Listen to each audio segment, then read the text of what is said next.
একটা বই পড়ে ছাই হতে কতক্ষণ সময় লাগে জানেন আপনি? ওয়েল, বখতিয়ার খালজি যখন নালন্দা বিশ্ববিদ্যালয় আক্রমণ করেছিলেন তখন নালন্দা বিশ্ববিদ্যালয়ের দুটো গ্রন্থাগার উনি জ্বালিয়ে দিয়েছিলেন।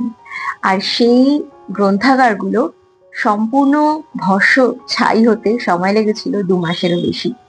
ভাবতেই কিরকম একটা লাগছে না?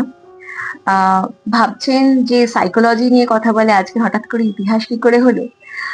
ইতিহাস হচ্ছে আমার ফার্স্ট লাভ। আর আমার ফার্স্ট মাস্টার মানে হিস্ট্রিতে, সেখানে আমার একটা ইউনিভার্সিটি র্যাঙ্কও আছে। আজকে এই ভিডিওতে আমি হিস্ট্রির সাথে সাইকোলজি, মানে ডাইরেক্ট সাইকোলজি না, মেডিটেশনের কি সম্পর্ক সেটা আজকে একটু রেজোনেট করার চেষ্টা করছি। ভালো লেগে থাকলে চ্যানেলটা সাবস্ক্রাইব করবেন। নালন্দা বিশ্ববিদ্যালয়ে এমন ভাবে ডিজাইন করা হয়েছিল যাতে ওখানে সবাই মন, মানে মৌনতা ব্যাপারটাকে যথেষ্ট ভালোভাবে রেসপেক্ট করতে পারে। আজকালকার দিনে দেখবেন আমরা আমাদের বাড়ি, ফ্ল্যাট এই সমস্ত কিছুকে কি করি না, সাউন্ড প্রুফ করার চেষ্টা করি যাতে বাইরের নয়েজ ভেতরে না আসে। কিন্তু আমাদের ভেতরেও প্রচুর নয়েজ থাকে। সেই নয়েজ বা সেই কলহকে শান্ত করার জন্য আমরা ডিফারেন্ট টাইপ অফ টেকনিক্স আমরা আজকাল বিভিন্ন জায়গায় গিয়ে আমরা শিখি।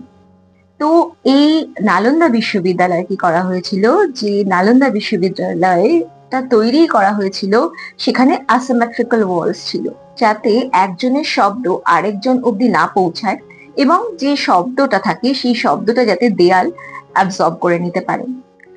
আহ কিন্তু তার মানে কি এই যে ওখানে কেউ কথা বলতো না? হ্যাঁ, ওখানে সবাই কথা বলতো, ভাবের আদান প্রদান হতো, সেমিনার হতো, ডিবেটস হতো। কিন্তু তা সত্ত্বেও এই মৌনতা ব্যাপারটাকে ভীষণ রকম ভাবে ওখানে মেনটেন করা হতো।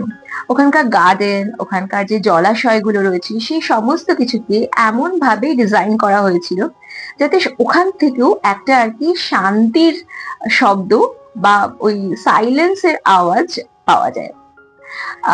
মানে এটাকে বলা হয় প্লেজেন্ট হোয়াইট নয়েজ।